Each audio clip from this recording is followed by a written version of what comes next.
اقرأ أخيا ورتل القرآن اصبح الله رب العالمين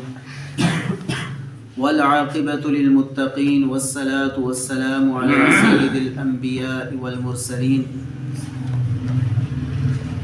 حج کے ضروری مسائل کا تذکرہ شروع ہو چکا ہے۔ اللہ رب العالمین فرماتے ہیں وَأَتِمُّ الْحَجَّ، اور پورا کرو حج کو، والعمرۃ، اور عمرہ کو، للہ، اللہ تعالیٰ کے لیے، فَإِن، پس اگر، احصرتم، تم محصور کر دیے جاؤ یا روک لیے جاؤ، فَمَسْتَيْسَرَ، پس جو کچھ بھی میسر ہے وہ کر دو، من الہدی، قربانی میں سے، وَلَا تَحْلِقُوا، اور نہ تم سر منڈواؤ، رؤوسکم، اپنے سروں کو، حتیٰ، یہاں تک کہ، یبلغ، پہنچ جائے، الہدی، قربانی، محلہ، قربانی والی جگہ کے اوپر، قربان گاہ کے اندر،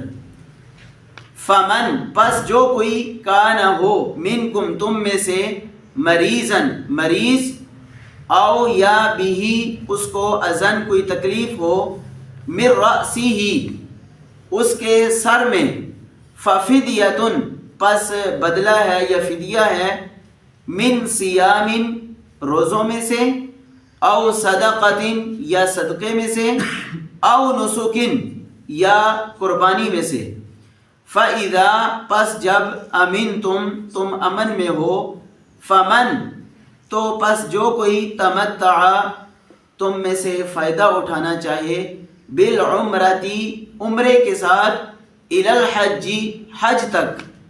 فمستیسر من الہدی، پس جو کوئی تمہیں میسر ہو وہ کر گزرو، من الہدی، قربانی میں سے، فمن لم یجد، پس جو کوئی نہ پائے، یعنی قربانی کو نہ پائے اپنے پاس، فصیام، پس وہ روزے رکھے، ثلاثۃ ایام، 3 دن، فی الحج، حج کے ایام میں، وسبعۃ، اور 7، اذا رجعتم، جب تم واپس لوٹو، یعنی 3 حج کے دوران آپ نے رکھنے ہیں، اور 7 جب واپس آ جاؤ اس وقت رکھنے ہیں۔ تل کا یہ، عشرۃ، 10، کاملۃ، مکمل ہے، ذالک، یہ، لمن، اس کے لیے ہے، لم یکن، جو نہیں ہے، اہلہ، اس کا رہنے والا، یعنی مکہ کا رہنے والا نہ ہو، حاضر المسجد الحرام، مسجد حرام کے ساتھ رہنے والا نہ ہو، واتقوا اللہ، اور اللہ تعالیٰ سے ڈر جاؤ، واعلموا، اور جان لو، ان اللہ، بے شک اللہ تعالیٰ، شدید العقاب، سخت پکڑ ہے اس کی، یا انجام ہے، یا سخت وہ پکڑنے والا ہے، اس کا انجام بڑا سخت ہے، جب وہ کسی کو پکڑنے کے اوپر آ جائے تو بڑے سخت انداز کے ساتھ وہ اللہ رب العالمین کی ذات پکڑ فرماتی ہے۔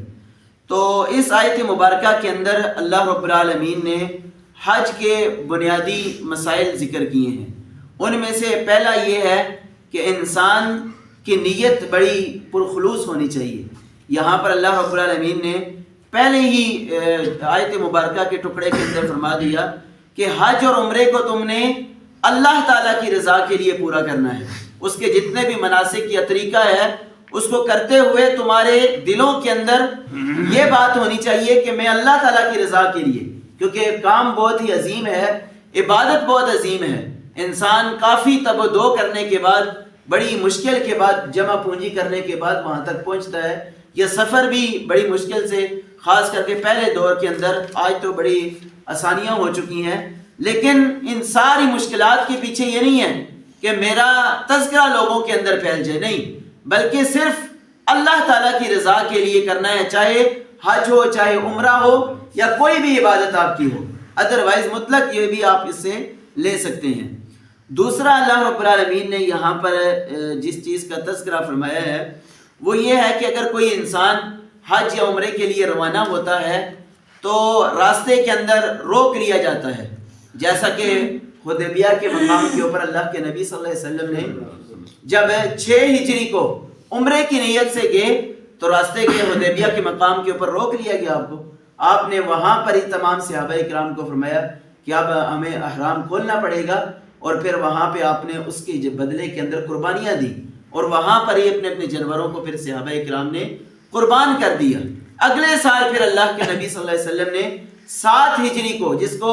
عمرۃ القضاء بھی کہا جاتا ہے، پچھلی احادیث مبارکہ کے اندر ہم نے پڑھا بھی تھا کہ جو آپ کا عمرہ 1 سال رہ گیا تھا اگلے سال آپ نے کیا تھا. تو اسی طرح یہ بھی ہے. اور اس کے ساتھ ساتھ مثلا کوئی آفت آ جاتی ہے، کوئی آپ کے اوپر ایسی بیماری آ جاتی ہے، تو وہ بھی یہ ساری چیزیں ہیں کہ اگر آپ روک لیے جائیں حج یا عمرے سے، کوئی آفت آ گئی کہ اس سے آگے آپ کا جانا مشکل ہے، تو پھر ہمیں حکم یہ ہے کہ وہاں پر پھر ہمیں اس کے بدلے کے اندر قربانی دینی پڑے گی. اور قربانی کوشش یہ ہونی چاہیے کہ جہاں پر قربان گاہ ہے وہاں تک آپ کی قربانی پہنچ جائے اور وہاں پر ہی ذبح ہو. تیسرا اللہ رب العالمین نے اس آیت مبارکہ کے اندر جو حکم بیان کیا ہے وہ یہ ہے کہ حج کے اندر آپ نے سر اس وقت منڈوانا ہے جب آپ کی قربانی قربان گاہ تک پہنچ جائے. اس سے پہلے اگر آپ اپنی سر کو جو ہے منڈوا لیں گے تو پھر اس صورت کے اندر یہ آپ کو کوئی نہ کوئی دینی پڑے گی قربانی. اس کے علاوہ اللہ رب العالمین نے تیسرا مسئلہ یہاں پر یہ بیان فرمایا کہ فمن کان منکم مریضا او به اذى من رأسه، کہ جو کوئی تم میں سے مریض ہو اور اس کے سر کا کوئی ایسا پرابلم ہو کہ وہ سر نہیں منڈوا سکتا، تو اس صورت کے اندر یا تو وہ روزے رکھے گا یا صدقہ کرے گا یا تیسرے نمبر کے اوپر اس کے بدلے کے اندر وہ قربانی دے گا، کوئی ایک جان ذبح کرے گا. تو حدیث مبارکہ کے اندر اس کی تفصیل آئی ہے کہ کتنے روزے رکھنے ہیں، کتنا صدقہ دینا ہے اور کسی طرح قربانی کیا دینی ہے. تو روزوں کے حوالے سے اللہ کے نبی صلی اللہ علیہ وسلم نے فرمایا کہ اس کو 3 روزے رکھنے پڑیں گے، اور صدقے کے حوالے سے اس آدمی کو 6 مسکینوں کو اس نے کھانا کھلانا ہے حدیث کی روح سے، اور قربانی کے حوالے سے آپ نے کوئی دمبا یا بکری وغیرہ اس کو ذبح کر کے اللہ کے راستے کے اندر اس کے بدلے کے اندر دے دینی ہے. چوتھے نمبر کے اوپر اللہ رب العالمین نے یہاں پر حج تمتع کا ذکر کیا ہے. حج 3 روزے وہاں پر رکھنے اور 7 ادھر آ کر رکھنے، وہ الگ اگلے آگے مسائل آگے جی، اس کے الگ ہے یہ الگ ہے جی. تو یہاں پر اللہ رب العالمین نے حج تمتع کا ذکر کیا ہے. حج کی بنیادی طور پر 3 قسمیں ہیں. ایک ہوتا ہے حج افراد، کہ آپ نے صرف حج کی نیت سے یہاں پر احرام، جب آپ کا میقات آتا ہے تو آپ نے صرف حج کی نیت کی ہے، یہ اس کو کہتے ہیں حج افراد، کہ صرف آپ کی عمرے کی کوئی نیت نہیں ہے، صرف آپ نے حج کرنے کے لیے جانا ہے، اور وہ تو ٹھیک ہے. اس کے علاوہ دوسرا حج ہے حج قران. حج قران یہ ہوتا ہے کہ جب آپ میقات کے اوپر پہنچتے ہیں، جب آپ کو جہاز کے اندر آج کل بتایا جاتا ہے کہ میقات آ چکا ہے، اب اپنی آپ جو تلبیہ کا آواز پکاریں، تو وہاں پر آپ صرف اور صرف حج اور عمرے دونوں کی نیت تو کرتے ہیں، لیکن یہ نہیں کرتے کہ عمرے کے ساتھ میں نے احرام باندھا ہوا ہے، عمرہ کر کے میں نے اپنا احرام کھول لینا ہے، اس کے بعد پھر میں نے حج، بلکہ یہی کیا ہے کہ حج اور عمرہ دونوں میں نے اکٹھے کرنے ہیں. پھر آپ نے جب یہاں سے نیت دونوں کی تو پھر آپ وہاں پر جا کر مثلا ذی-القعدہ کے اندر آپ حج کے لیے روانہ ہوتے ہیں، تو جب میقات کے اوپر آپ پہنچتے ہیں تو آپ حج اور عمرے دونوں کی نیت کر لیتے ہیں. تو پھر آپ نے جا کر ذی-القعدہ کے مہینے کے اندر آپ نے اپنا عمرہ پورا کر کے احرام آپ وہاں پر نہیں کھول سکتے. پھر آپ نے پورا مہینہ حج کا آغاز ہونے سے پہلے تک بھی آپ نے احرام کی حالت کے اندر ہی رہنا ہے. یہ ہے حج قران، کہ آپ نے میقات کے اندر حج اور عمرے دونوں کی نیت کر لی ہے، اور وہاں پر پھر آپ نے حج کے جب تک مناسک آپ کے کمپلیٹ نہیں ہوتے اس وقت تک آپ وہاں پر احرام نہیں کھول سکتے، بے شک آپ ذی-القعدہ کے مہینے کے اندر ہی جا رہے ہیں. تیسرے نمبر کے اوپر ہے حج تمتع، کہ آپ جب آپ کو میقات کے اوپر بتایا جاتا ہے کہ ذی-القعدہ کے مہینے کے اندر آپ چلتے ہیں حج کے لیے، تو میقات کے اوپر آپ کو بتایا جاتا ہے کہ میقات آ گیا ہے، تو وہاں پر آپ صرف جا تو حج کے لیے بھی جا رہے ہیں، لیکن اس میقات کے اوپر آپ صرف عمرے کی نیت کرتے ہیں، اور وہاں پر جا کر عمرہ کر کے آپ احرام کھول سکتے ہیں اپنا، پھر پورا مہینہ اسی طرح رہ سکتے ہیں. جب 8 ذی الحج سے دوبارہ حج کا سلسلہ شروع ہو پھر آپ جو ہے کسی میقات کے اوپر جا کر دوبارہ احرام باندھ کے اپنے حج والا معاملہ کا آغاز کر لیں گے. یہ ہوتا ہے حج تمتع. اور اللہ کے نبی صلی اللہ علیہ وسلم نے بھی جو حج کیا ہے وہ یہی حج تمتع کیا ہے، کیونکہ یہ آسانی والا اس میں معاملہ ہے. دوسرے کے اندر آپ پورے مہینے کے لیے احرام کی حالت کے اندر ہی آپ کو رہنا پڑے گا. اور آپ صلی اللہ علیہ وسلم نے جو حج کیا ہے وہ یہی حج تمتع کیا ہے، یعنی میقات کے اوپر آپ نے عمرے کی نیت کی، وہاں پر عمرہ کر کے احرام کھول لیا، پھر جب حج کے دن آئے تو دوبارہ سے احرام باندھ کے میقات سے حج کی نیت فرما لی. تو یہ سب سے بہتر ہے. اس کے بعد اللہ رب العالمین نے پھر قربانی کا ذکر کیا کہ جو کوئی پھر حج کے دوران بھی تم میں سے قربانی میسر ہو اسے کر گزرو. یعنی اگر آپ مینڈا دے سکتے ہو، بکری دے سکتے ہو، اگر ادروائز یہ بھی نہیں ہے تو پھر اونٹ کے اندر ایک حصہ آپ ڈال سکتے ہو. اگر آپ کے پاس قربانی کی طاقت نہیں ہے تو اس صورت کے اندر پھر اللہ رب العالمین نے فرمایا کہ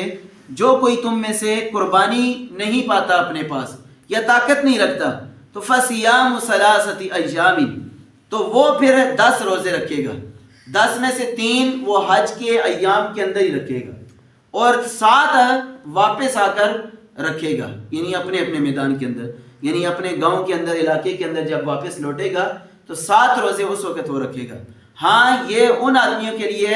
جو باہر سے آئے ہیں، یعنی دوسری کنٹریوں سے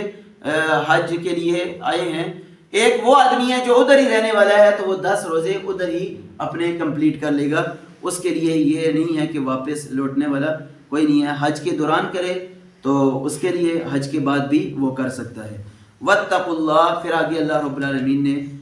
آخر کے اندر اس کا خلاصہ ذکر کیا کہ یہ حج ہو یا دوسری چیزیں ہوں، کوئی بھی حکم ہے میرا، اس کا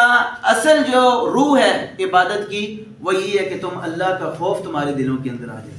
اللہ کا ڈر تمہارے دلوں کے اندر آ جائے. اور ساتھ ہی آگے فرمایا کہ اگر یہ چیز نہیں ہے تو پھر جان رکھو اللہ کی پکڑ بڑی ہی سخت ہے. اللہ رب العالمین سے دعا ہے کہ اللہ رب العالمین مجھے اور آپ کو ان احکامات کے اوپر عمل کرنے کی توفیق عطا فرمائے. آمین. وآخر دعوانا ان الحمدللہ رب العالمین.